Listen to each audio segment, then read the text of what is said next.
మన రక్షకుడు యేసు ప్రభు నామంలో మీ అందరూ కూడా ప్రత్యేకమైన వందనాలు తెలియజేసుకుంటున్నాం. ప్రియమైన దేవుని బిడ్డలారా, మరొక తరుణము, మరొక విశ్రాంతి దినము దేవాది దేవుడు మీ అందరితో కూడా మాట్లాడటకు ఆయన ఇచ్చిన కృప, ఆయన ఇచ్చిన ఈ సమయాన్ని బట్టి దేవాది దేవుడికి కృతజ్ఞతలు చెల్లించుకోవాలి. గతించిన వారం నుండి ఈ వారం వరకు తన కృప ద్వారా తన రెక్కల చాటున మనల్ని, మన కుటుంబాల్ని ప్రభువారు రక్షించి కాపాడి ఆశీర్వదించిన విధానము ఆయనకి మనం కృతజ్ఞతలు చెల్లించుకోవాలి. దావీదు భక్తుడు 23వ కీర్తనలో 6వ వచనంలో ఒక మాట పలుకుతాడు, నేను బ్రతుకు దినములన్నీ కృపాక్షేమంలే నా వెంట వచ్చు. అవును ప్రియమైన దేవుడి బిడ్డలారా, ఆయన కృప లేకుండా మన క్షేమము దొరకదు. ఆయన కృప నిండుగా మన పట్ల, మన కుటుంబం పట్ల, మన బిడ్డల పట్ల నిండుగా ఉంది కనుక ఆయన క్షేమం మనకు దొరుకుతుంది. దావీదు భక్తుడు ఆ యొక్క అనుభవాన్ని అనుభవించాడు కనుక ఆ కీర్తన రాసి ఉన్నాడు. అవును, మనం కూడా దావీదు వలె ఉదయకాలమే దేవుణ్ణి ప్రార్థించేవారిగా, మాట్లాడేవారిగా ఉంటే ఆయన కృప మన పట్ల, మన కుటుంబం పట్ల నిండుగా ఉంటుంది. ఆయన క్షేమము మన దినములన్నీ అంటే మనం బ్రతుకు దినములన్నీ కూడా మనకి కృపాక్షేమములు మన వెంట వస్తాయి. అట్టి మాటలు దేవుడు దీవించునుగాక. ఈ దినము లేఖన భాగాన్ని మీకు చదివి వినిపిస్తున్నాను. ప్రియమైన దేవుడి బిడ్డలారా, మీ దగ్గర బైబిల్ గ్రంథాలు ఉంటే తెరిచి చూడవలసిందే కోరుకుంటూ 99వ కీర్తన 6వ వచనాన్ని మీకు చదివి వినిపిస్తున్నాను. ఆయన యాజకులలో మోసే అహరోను నుండి ఆయన నామమును బట్టి ప్రార్థన చేయు వారిలో సమయలు ఉండెను. వారు యెహోవాకు మొరపెట్టగా ఆయన వారికి ఉత్తరం ఇచ్చెను. కీర్తన గ్రంథంలో ఈ యొక్క మాట ప్రాముఖ్యము. ప్రియమైన దేవుడి బిడ్డలారా, దేవాది దేవుడు ఈ మాట లిఖించి ఉన్నాడు. ఏ మాట అంటే, యాజకుల్లో ఎవరున్నారంటే మోషే అహరోనులు ఉన్నారు. ఆయన నామాన్ని బట్టి ప్రార్థన చేయవారిలో ఎవరున్నారు? సమయలు ఉన్నాడంట. వారు దేవుణ్ణి మొర్రపెట్టగా లేదా ప్రార్థన చేయగా వారికి ఉత్తరం ఇచ్చేవాడు, లేదంటే జవాబును దయచేసేవాడు. క్రైస్తవ బిడ్డలమైన మనకి ప్రార్థన ప్రాముఖ్యము. క్రైస్తవ బిడ్డలమైన మనకి ప్రార్థన ఎలాంటిదంటే ఊపిరి వంటిదంట. మనం ఊపిరి తీసుకుంటే ఎలాగా మనం ప్రార్థన చేయాలి. అలా ప్రియమైన దేవుడి బిడ్డలారా, వారు ప్రార్థన చేస్తే, వారు దేవుడికి మొర్ర పెడితే వారికి జవాబుని దేవుడు దయచేసేవాడు. మన ప్రార్థన విషయంలో చూసుకుంటే బైబిల్ గ్రంథాల్లో అనేక మాటలు రాసిపెట్టి ఉంటాయి. ప్రార్థన ద్వారా విజయాలు, ప్రార్థన ద్వారా అద్భుతాలు, ప్రార్థన ద్వారా అద్భుత కార్యాలు, సూచక క్రియలు, ప్రార్థన ద్వారా దేవాది దేవుడు రాజుల్ని ఏ విధంగా విజయాన్ని ఇచ్చాడు, ఏ విధంగా ఇశ్రాయేల్ని విడిపించాడు ప్రార్థన ద్వారా. మృతులైన వారికి కూడా ప్రార్థన ద్వారా దేవాది దేవుడు సజీవుగా ఏ విధంగా నిలబెట్టాడు. మన ప్రార్థన విషయంలో చూసుకుంటే అనేక మాటలు ఉంటాయి. కానీ ఈ దినం మనము సమూయేలు గారి కోసం చూడవచ్చు. ప్రియమైన దేవుని బిడ్డలారా, ప్రార్థన చేయవారిలో ఎవరున్నారు? సమూయేలు ఉన్నాడు.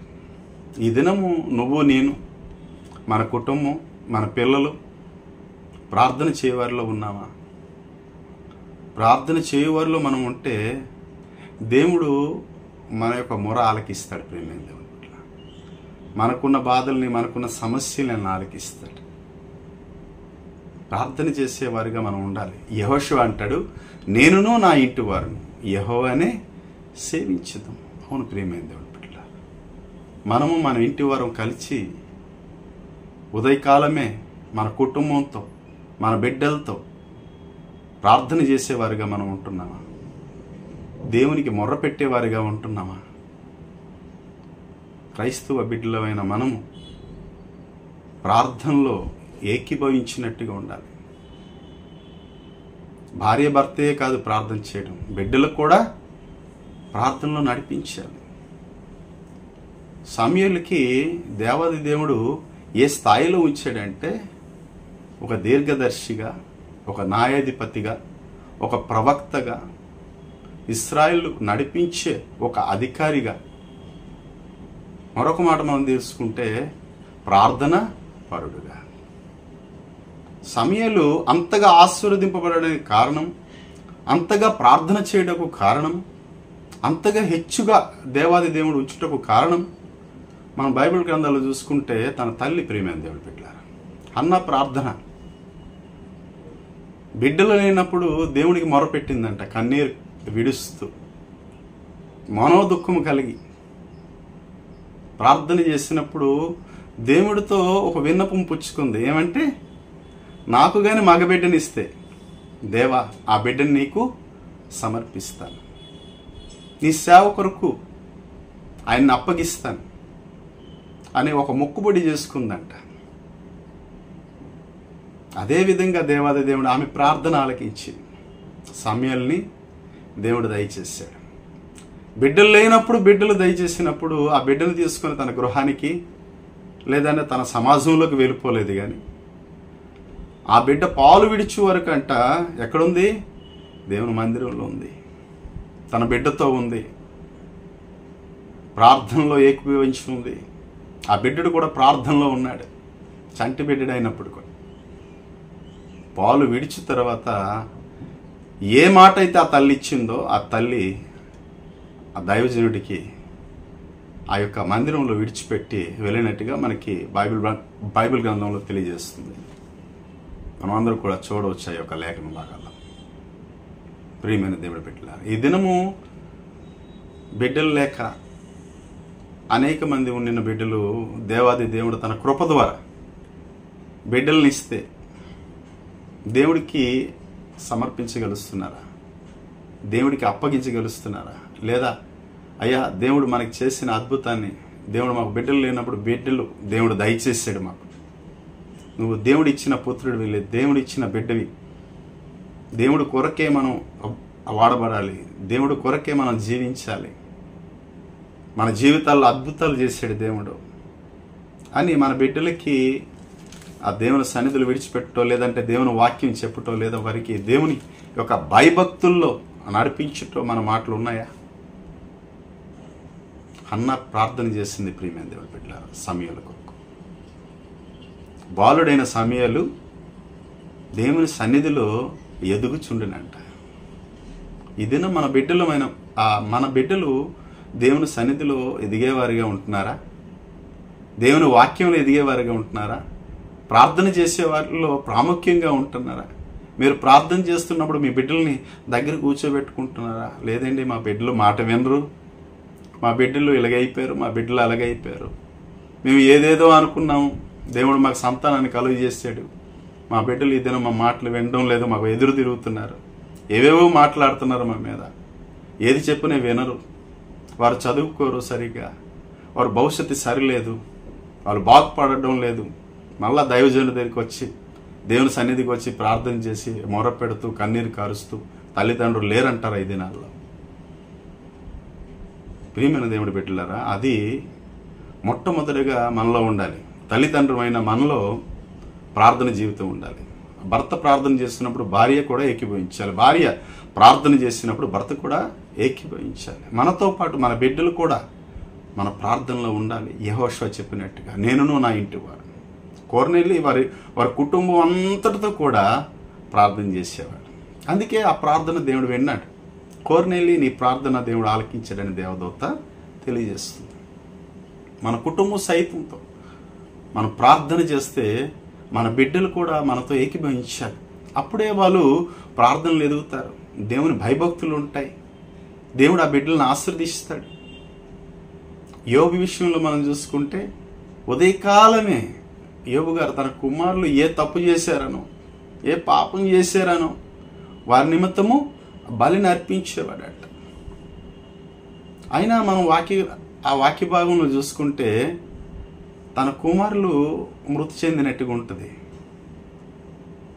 అరే ఉదయకాలం ఆ బిడ్డల కొరకు యోబు బలిని అర్పించేవాడు కదా.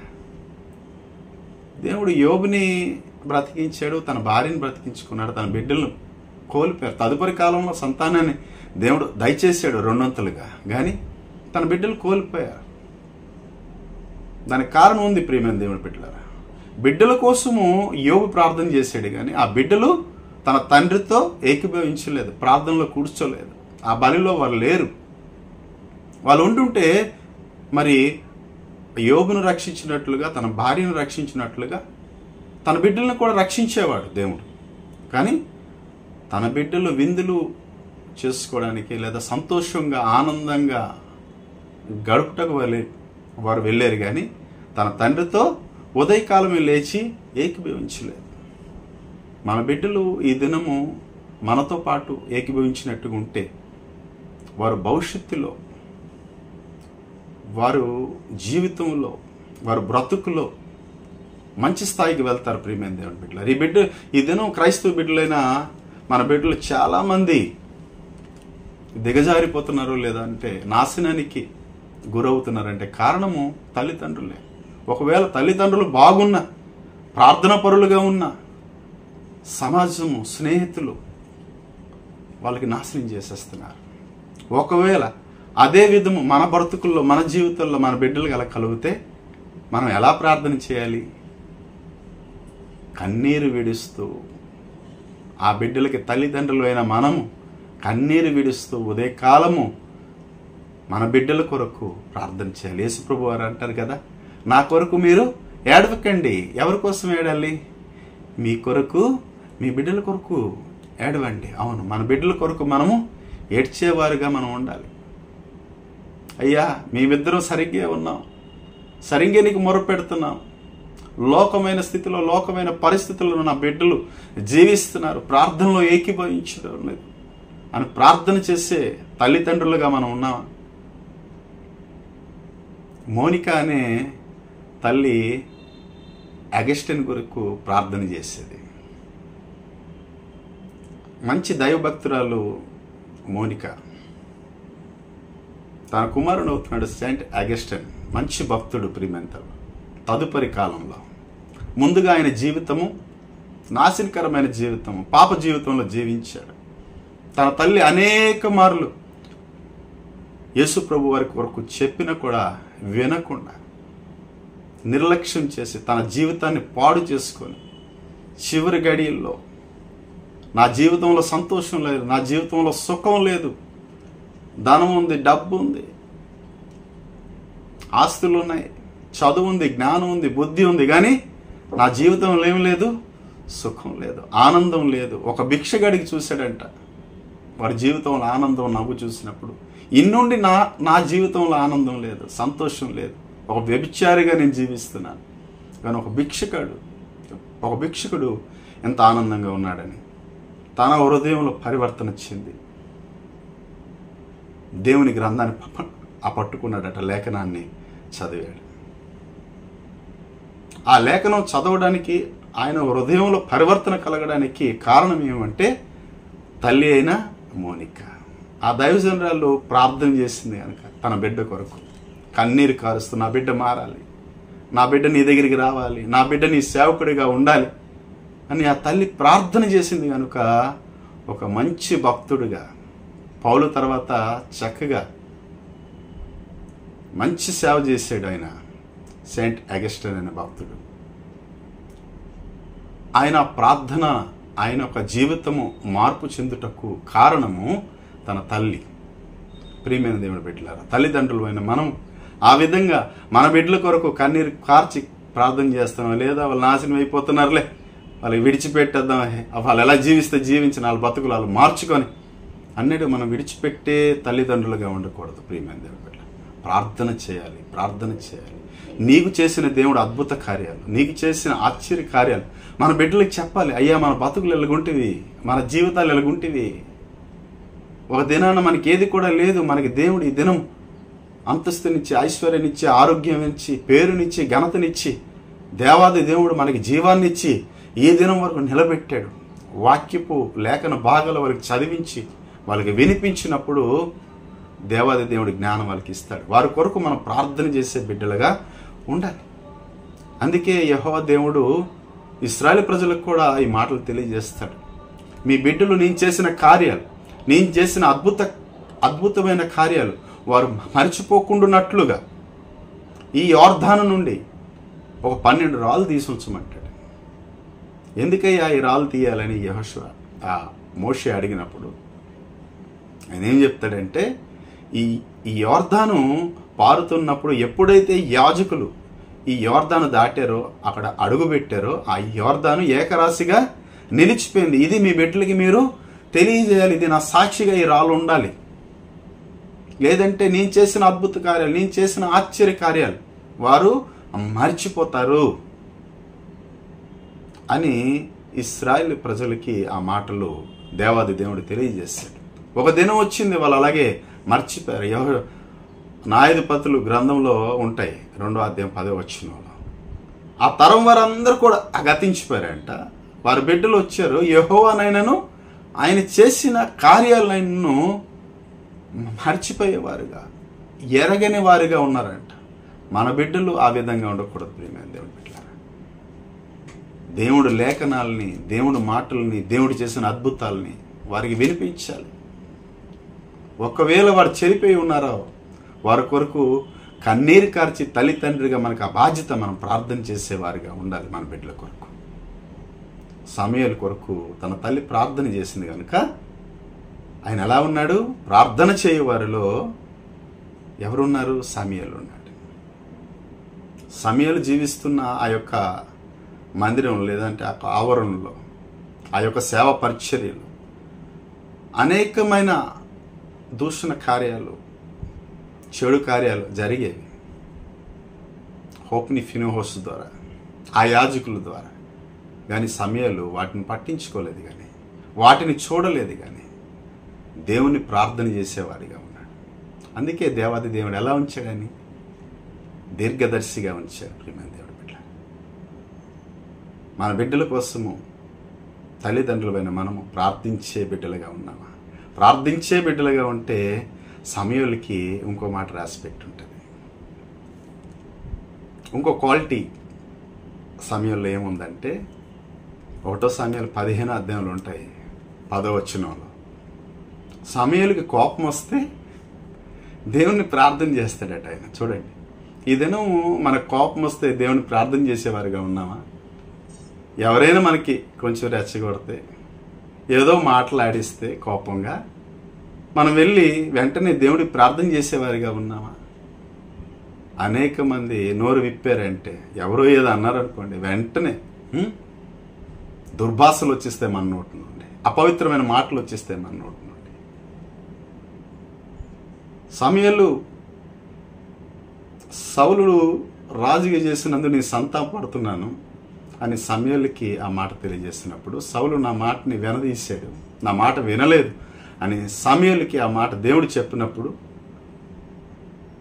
కోపవశుడై రాత్రంతా కూడా దేవుడికి మొరపెట్టాడంట, ప్రార్థన చేశాడు. ప్రియమైన దేవుడి బిడ్డలారా, ఈ దినం మనకు కోపం వస్తే ఏం చేయాలి? ప్రార్థన చేయాలి. సమూయేలు ప్రార్థన చేశాడు కోపం వస్తే. ఈ దినం మనం కోపం వస్తే ఏవేవో చేసేస్తాం. ఆడికి కొట్టేయాలి, వాడికి ఇక్కడి నుండి తీసేయాలి, వాడికి ఇక్కడి నుండి గెంటేయాలి,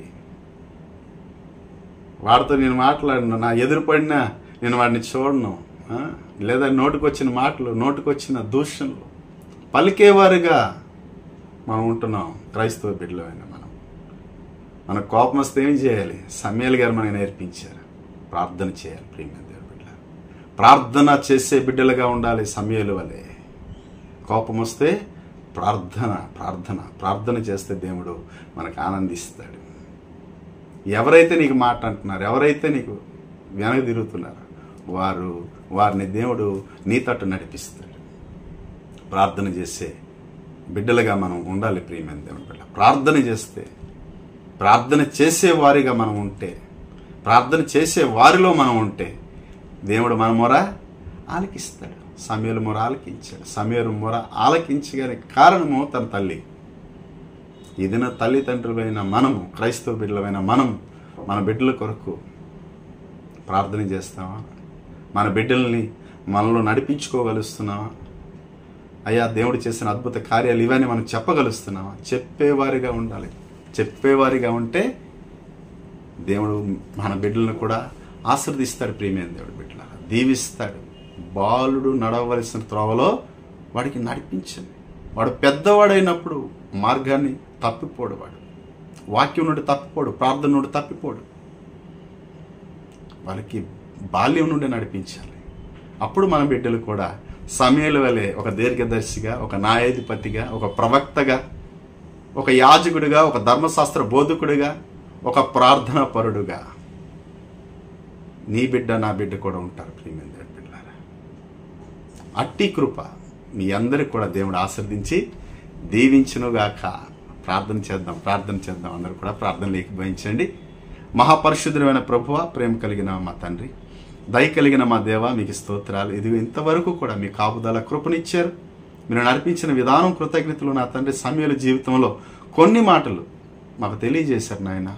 ఆయన ప్రార్థన చేయవారిలో ఉన్నాడు నాయన. ఆయన ప్రార్థనను ఆలకించేవాడిగా ఉన్నావు, జవాబును దయచేసేవాడిగా ఉన్నావు. ఇదిగో మా ప్రార్థన మీరు ఆలకించండి.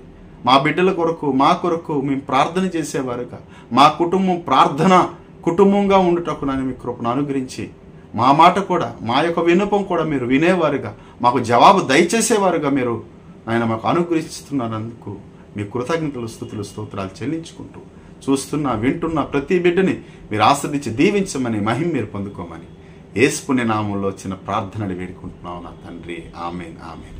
దేవుడు మీ అందరిని కూడా దీవించి ఆశీర్వదించి బహుగా దేవుడు మీ కృపనిచ్చునుగాక. ఆమేన్, ఆమేన్.